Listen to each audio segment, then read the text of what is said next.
ரியா வந்து ஒரு சில விஷயங்கள் அரோரா பற்றி இப்போ அந்த ஷோவில் பேசியிருப்பாங்க. அதாவது உன்னோட பேரண்ட்ஸ் இல்லைங்கிறது மாதிரி நீ காமிக்கிற மாதிரி இருக்குது வெளியில். நீ உன்னோட பேரண்ட்ஸை நீ தான் விட்டுட்டு வந்த. பேரண்ட்ஸ் உன்னை ஒதுக்கலை. உனக்கு வந்து அவங்க பண்ணது பிடிக்கல. அதனால் நீ வேண்டான்னு ஒதுக்கி வச்சுட்டு வந்திருக்க. அப்படி பார்த்தா இந்தியன் பேரண்ட்ஸ் எல்லாருமே அப்படி தான் இருப்பாங்க. எங்கள் அண்ணா இப்போ வரைக்கும் அடி வாங்குவான். சபரியை வந்துட்டு அவங்க அம்மா அடிப்பேன்னு சொல்லலையா? எல்லா பசங்களையும் அந்த மாதிரி தான் திட்டுவாங்க. 11 மணிக்குள்ளாடி வீட்டுக்கு வரணும்னு சொல்லுவாங்க.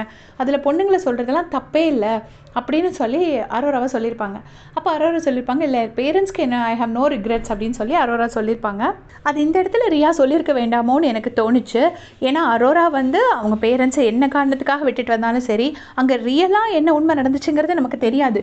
ஒருவேளை உண்மையாகவே இருந்தால் கூட அதை வந்து இந்த ஷோவில் சொல்லும்போது அது அரோரா மேலே ஒரு நெகட்டிவிட்டியை தான் இன்க்ரீஸ் பண்ணும். அது ஒரு விஷயம் தப்புன்னு எனக்கு தோணுச்சு. அதே மாதிரி பார்த்திங்கன்னா சபரியை வந்துட்டு 80 நாள் நீ ஒன்றுமே பண்ணாமல் வந்துட்ட அப்படின்னு சொல்லியிருப்பாங்க. 80 நாள் அவர் எதுவுமே பண்ணாமலாம் அவர் வரல. அவர் உண்மையை சொல்லப்போனால் அவருக்கு கிடைக்க வேண்டிய அங்கீகாரத்தை விட கம்மியாக தான் கிடச்சிருக்கே தவிர, இந்த ஒன்றுமே பண்ணலன்னு சொல்கிற குரூப் எனக்கு என்ன பிரச்சனைனா, அவங்களோட ஃபேவரட் கண்டஸ்டன்ட் தவிர மற்ற எல்லா கண்டஸ்டண்ட்டும் எதுவுமே பண்ணலை அப்படின்னு சொல்கிறாங்க. அப்படி கிடையாது. எல்லாருமே ஈக்குவலாக தான் ப்ளே பண்ணியிருக்காங்க. சொல்லப்போனால் பார்வதி மட்டும் கொஞ்சம் எக்ஸ்ட்ரா ட்ராமா க்ரியேட் பண்ணியிருக்காங்க. அவங்கள வேணால் எக்ஸ்ட்ரான்னு சொல்லிக்கலாமே தவிர மற்றபடி எல்லாருமே ஈக்குவலாக தான் ப்ளே பண்ணியிருக்காங்க. யாரும் எதுவும் எக்ஸ்ட்ராவாக தலைகீழ ஒன்றும் நிற்கலை. என்ன சிலையாக வச்சிருக்காங்க தனியாக போயிட்டு ஒருத்தவங்க மட்டும். அப்புறமா பாரு வெளியில் கூட்டி போயிட்டு டிப்ஸு கேட்கும்போது கரெக்டாக டிப்ஸ் கொடுத்துருப்பாங்க.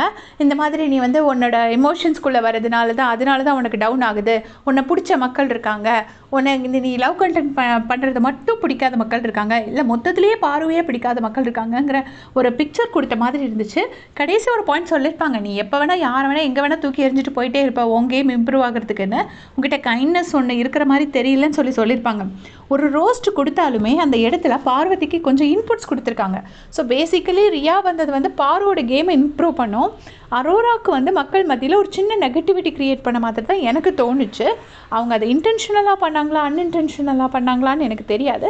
பட் அந்த ஷோவில் வந்துட்டு 50 நாளாக இவ எதுவுமே பண்ணலை அப்படின்லாம் சொன்னது வந்து எல்லா பேரண்ட்ஸும் வந்தாங்க. அவங்க பிள்ளைங்க தப்பே பண்ணாலும் மற்றவங்களுக்கு அட்வைஸ் பண்ணிட்டா ஏதோ அவங்க ரொம்ப கரெக்ட் மாதிரி காமிச்சிட்டு இருந்தாங்க. பட் இவங்க வந்து அரோரா மேலே உள்ள தப்பை கொஞ்சம் பெருசாக்கின மாதிரி எனக்கு தோணுச்சு. அதை பற்றி உங்களுடைய கமெண்ட் சொல்லுங்கள். தேங்க்ஸ் ஃபார் வாட்சிங்.